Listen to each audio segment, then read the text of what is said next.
Welcome to super study with SP. Today we start polity और ये polity से related हमारा फर्स्ट वीडियो है जिसमें हम संविधान की प्रस्तावना या प्रियम्बल के बारे में बात करते हैं। प्रस्तावना किसी भी संविधान का सारांश होती है, समरी होती है प्रस्तावना। देखते हैं कि इंडिया का जो कॉन्स्टिट्यूशन है उसकी प्रस्तावना क्या है। स्टार्टिंग से देखते हैं। हम भारत के लोग, ये हमने बता ही दिया कि प्रस्तावना क्या है। किसी भी संविधान के दर्शन को, किसी भी संविधान की समरी है। अब हम भारत के लोग, प्रस्तावना में स्टार्टिंग कहाँ से हुई है? We the people of India या हम भारत के लोग भारत को एक संपूर्ण प्रभुत्व संपन्न समाजवादी, पंथ निरपेक्ष, लोकतंत्रात्मक गणराज्य बनाने के लिए तथा उसके समस्त नागरिकों को सामाजिक, आर्थिक और राजनीतिक न्याय कितने तरह का है? 3 टाइप का, सामाजिक, आर्थिक और राजनीतिक। फिर विचार, अभिव्यक्ति, विश्वास, धर्म और उपासना की स्वतंत्रता। यहाँ पर हमें किस किस चीज की स्वतंत्रता दी गई है? विचार, अभिव्यक्ति, विश्वास, धर्म और उपासना की स्वतंत्रता। प्रतिष्ठा और अवसर की समता, किसकी? प्रतिष्ठा और अवसर की समता प्राप्त कराने के लिए तथा उन सब में व्यक्ति की गरिमा और राष्ट्र की एकता और अखंडता को सुनिश्चित कराने वाली बंधुता बढ़ाने के लिए दृढ़ संकल्प होकर अपनी इस संविधान सभा में आज तारीख 26 नवंबर 1949 ईस्वी, 26 नवंबर 1949, ये डेट बहुत ही ज्यादा इंपॉर्टेंट है। अभी समझते हैं क्यों। और इसे हिंदी में है ये मिति माघ शीर्ष शुक्ल सप्तमी संवत 2006 विक्रमी। ये इतना इंपॉर्टेंट नहीं है, ये इंपॉर्टेंट है 26 नवंबर 1949 ईस्वी को एतत् द्वारा इस संविधान को अंगीकृत, अधिनियमित और आत्मर्पित करते हैं। अब फिर से देखते हैं यहाँ पर क्या कहा गया? संपूर्ण प्रभुत्व संपन्न, समाजवादी, पंथ निरपेक्ष, लोकतंत्रात्मक गणराज्य बनाने के लिए और फिर उसके बाद उसके समस्त नागरिकों को सामाजिक, आर्थिक और राजनीतिक न्याय, 3 टाइप के जस्टिस की बात की गई है। सामाजिक, सोशल, इकोनॉमिकल और पॉलिटिकल। सामाजिक, आर्थिक और राजनीतिक न्याय। फिर विचार, अभिव्यक्ति, विश्वास, धर्म और उपासना की स्वतंत्रता। किस किस की? विचार, अभिव्यक्ति, विश्वास, धर्म और उपासना की स्वतंत्रता।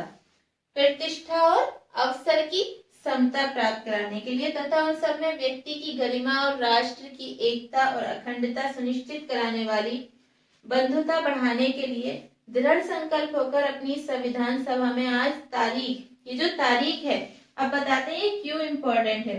26 नवंबर 1949 ईस्वी को हमने कॉन्स्टिट्यूशन को, ये जो कहा गया, अंगीकृत, अधिनियमित और आत्मर्पित किया था।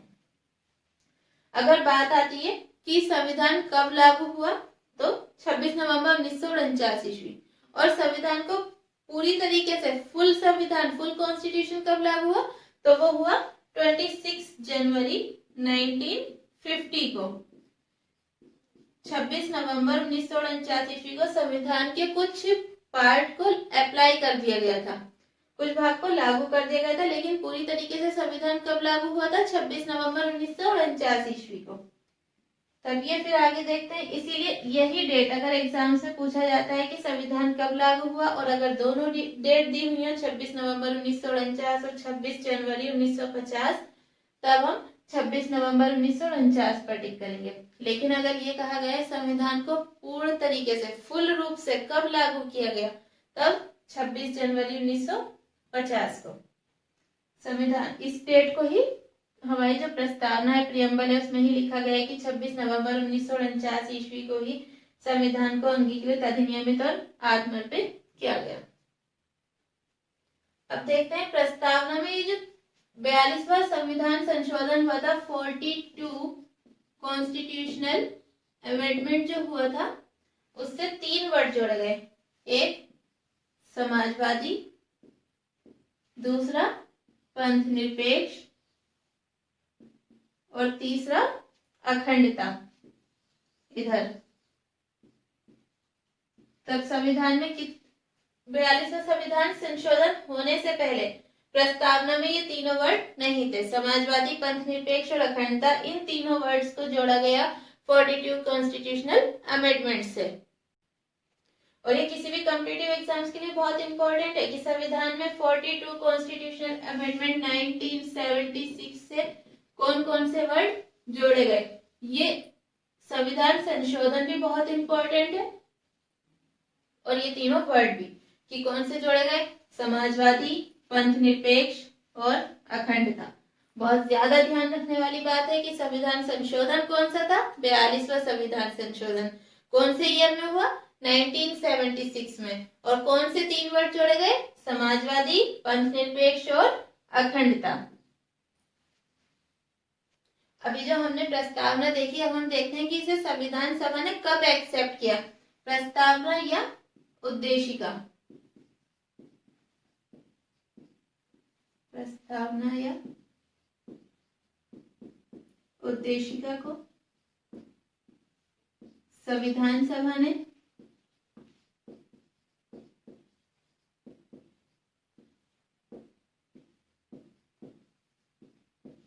कब एक्सेप्ट किया, 22 जनवरी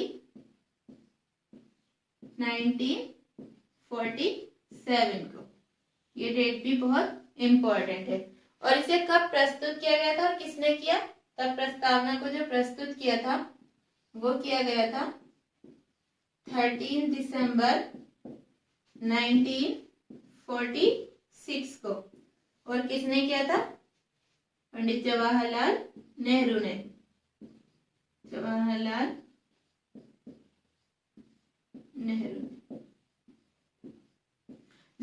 नेहरू ने इसका जो फॉर्मेट था, ड्राफ्ट था प्रस्तावना या उद्देशिका का, उसे संविधान सभा के सामने कब पेश किया, तब वो डेट है 13 दिसंबर 1946 को। ये डेट भी इंपॉर्टेंट है किसी भी कॉम्पिटिटिव एग्जाम्स के लिए। और किसने प्रस्तुत किया था ये ड्राफ्ट, किसने रखा संविधान सभा के सामने, तो जवाहरलाल नेहरू ने। ये भी बहुत इंपॉर्टेंट है। और फिर इसे कब एक्सेप्ट किया गया, तब वो किया गया 22 जनवरी 1947 को। ये सारे ही पॉइंट जितने भी अभी तक बताए गए हैं वो सभी बहुत ज्यादा इंपॉर्टेंट है। अब हम नेक्स्ट पॉइंट की बात करते हैं कि प्रस्तावना जो है संविधान का भाग है या नहीं, कॉन्स्टिट्यूशन का पार्ट है या नहीं। हम बात कर रहे हैं प्रस्तावना संविधान का भाग है या नहीं। अब देखते हैं केस हुआ था बेरूबारी मामला। कौन सा केस था, बेरूबारी मामला। इस केस में, बेरूबारी केस में सुप्रीम कोर्ट ने कहा कि संविधान प्रस्तावना प्रियम्बल संविधान का भाग नहीं है। इसमें क्या कहा, प्रस्तावना संविधान का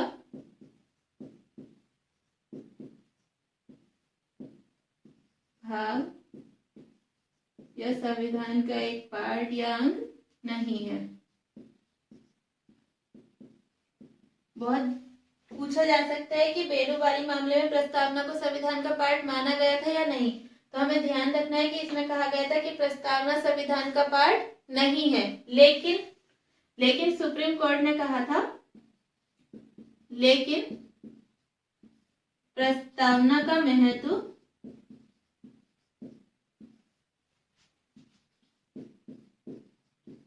महत्व क्या है, वो प्रस्तावना का महत्व संविधान के अर्थ निर्धारण में है।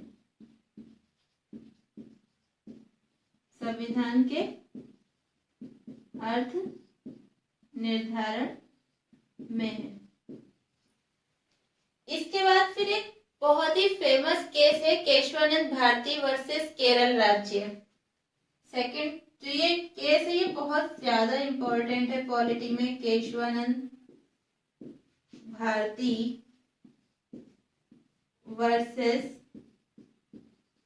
केरल राज्य कब हुआ ये? 1973 में। ये बहुत बार कॉम्पिटिटिव एग्जाम्स में पूछा गया है कि केशवानंद भारती वर्सेस केरल राज्य, इस केस के बारे में, तो बहुत ही ज्यादा इंपॉर्टेंट है। इस केस में क्या कहा गया कि प्रस्तावना संविधान का पार्ट है। इसमें माना गया प्रस्तावना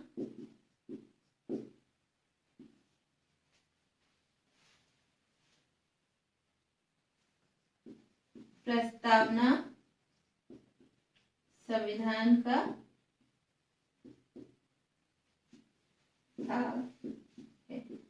बहुत ज्यादा ध्यान रखने वाली बात है कि बेरूबारी मामले में कहा गया प्रस्तावना संविधान का पार्ट नहीं है, लेकिन केशवानंद भारती वर्सेस केरल राज्य 1973 के केस में कहा गया है कि प्रस्तावना या preamble is a part of constitution. प्रस्तावना संविधान का भाग बताया इसमें। और इसमें कहा गया है कि इसी केस में कहा गया है कि प्रस्तावना में भी संशोधन किया जा सकता है। जैसे हम पूरे संविधान में संशोधन कर सकते हैं, इसी तरह से हम प्रस्तावना में भी संशोधन कर सकते हैं। ये भी बहुत इंपॉर्टेंट है कि क्या ये भी पूछा जाता है एग्जाम में कि क्या प्रस्तावना में संशोधन किया जा सकता है, तो इसका आंसर है हाँ, किया जा सकता है। और अभी तक प्रस्तावना में केवल एक ही बार संशोधन किया गया है, और वो कौन सा है? एक बार जो किया गया वो है 42 कॉन्स्टिट्यूशनल अमेंडमेंट 1976, और इससे 3 वर्ड्स जोड़े गए। कौन कौन से? समाजवादी,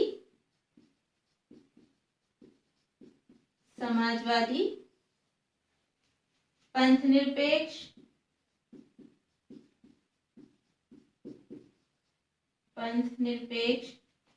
और अखंडता।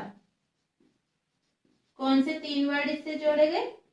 समाजवादी, पंथनिरपेक्ष और अखंडता। और इसमें भी कहा गया है कि प्रस्तावना का जो महत्व है वो संविधान के निर्धारण में या अर्थ निर्धारण में एक्सप्लेन करने में किया जा सकता है। प्रस्तावना का यूज संविधान की व्याख्या करने के लिए किया जा सकता है। लेकिन साथ ही ये भी कहा गया है कि संविधान प्रस्तावना में संशोधन तो किया जा सकता है, लेकिन ये जो संशोधन है वो संविधान की आधारभूत संरचना के सिद्धांत के अधीन, संविधान की आधारभूत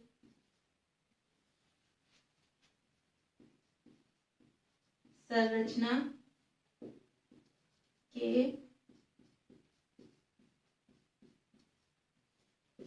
सिद्धांत के अधीन होगा। ये जो एक लाइन कही है संविधान की आधारभूत संरचना, तो ये इसी मामले में कही गई। इससे पहले संविधान की बेसिक स्ट्रक्चर के बारे में कोई बात नहीं थी। इसी मामले में कहा गया केशवानंद भारती वर्सेस केरल राज्य में कि कोई भी संविधान में जो संशोधन किया जाता है वो संविधान की बेसिक स्ट्रक्चर जो है उसके अधीन होना चाहिए। मतलब ऐसा नहीं हो कि वो बिल्कुल संविधान की स्ट्रक्चर को ही पलट कर रख दे, उसके अंडर में ही वो संशोधन किया जाना चाहिए, वरना उसे कोर्ट जो है रिजेक्ट कर देगा। इसी केस में कहा गया, केशवानंद भारती केस में ही,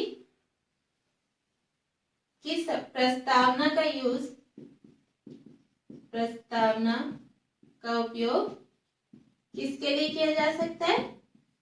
संविधान की व्याख्या के लिए, संविधान की व्याख्या के लिए। तब इसमें कितने पॉइंट हो गए? अभी हम फिर से एक बार देख लेते हैं। हम क्या बात कर रहे थे कि प्रस्तावना संविधान का पार्ट है या नहीं। हमने इतने सारे पॉइंट्स देखे हैं, इनके बाद हम कह सकते हैं कि प्रस्तावना संविधान का पार्ट है। पहला केस था बेरूबारी मामला। इसमें सुप्रीम कोर्ट ने क्या कहा था कि प्रस्तावना संविधान का पार्ट नहीं है। प्रियम्बल जो है वो कॉन्स्टिट्यूशन का पार्ट नहीं है। लेकिन सुप्रीम कोर्ट ने कहा था लेकिन प्रस्तावना का जो इम्पोर्टेंस है वो संविधान का अर्थ निर्धारण करने में, कॉन्स्टिट्यूशन को एक्सप्लेन करने में है। इसके बाद दूसरा केस आता है केशवानंद भारती वर्सेस केरल राज्य 1973। ये बहुत ही इंपॉर्टेंट केस है। इस केस में कहा गया कि प्रस्तावना संविधान का भाग है। प्रियम्बल जो है वो कॉन्स्टिट्यूशन का एक पार्ट है और जैसे कॉन्स्टिट्यूशन में हम संशोधन कर सकते हैं इसी तरह से हम प्रस्तावना प्रियम्बल में भी संशोधन कर सकते हैं। और अभी तक केवल एक बार प्रियम्बल में संशोधन किया गया, वो कौन सा था? 42वां संविधान संशोधन अधिनियम 1976, 42 कॉन्स्टिट्यूशनल अमेंडमेंट 1976। इससे हमने प्रियम्बल में कितने वर्ड्स को ऐड किया? 3 शब्द को। कौन कौन से? समाजवादी, पंथ निरपेक्ष और अखंडता। ये बहुत ही इंपॉर्टेंट पॉइंट है। जितने भी पॉइंट इस टाइम लिखे हुए हैं वो सारे ही बहुत ज्यादा इंपॉर्टेंट है। इसमें कहा गया है कि संशोधन तो किया जा सकता है लेकिन ये संशोधन जो है वो संविधान की बेसिक स्ट्रक्चर के अंडर होना चाहिए। अगर ऐसा संशोधन किया जाए कि वो संविधान की बेसिक स्ट्रक्चर को ही पलट कर रख दे तो वो संशोधन रिजेक्ट कर दिया जाएगा। तो इसमें क्या कहा गया है कि संशोधन किया जा सकता है लेकिन संशोधन संविधान की आधारभूत संरचना के सिद्धांत के अधीन होना चाहिए। एक और पॉइंट कहा गया कि प्रस्तावना का जो यूज है वो संविधान की व्याख्या, कॉन्स्टिट्यूशन को एक्सप्लेन करने के लिए किया जा सकता है। जितने भी फैक्ट्स या पॉइंट यहाँ पर लिखे गए हैं वो सारे ही पॉइंट किसी भी कॉम्पिटिटिव एग्जाम्स के लिए बहुत ही इंपॉर्टेंट है। नेक्स्ट पॉइंट के बारे में बात करते हैं हम, प्रस्तावना परिवर्तनीय यानी एनफोर्सेबल है या नहीं।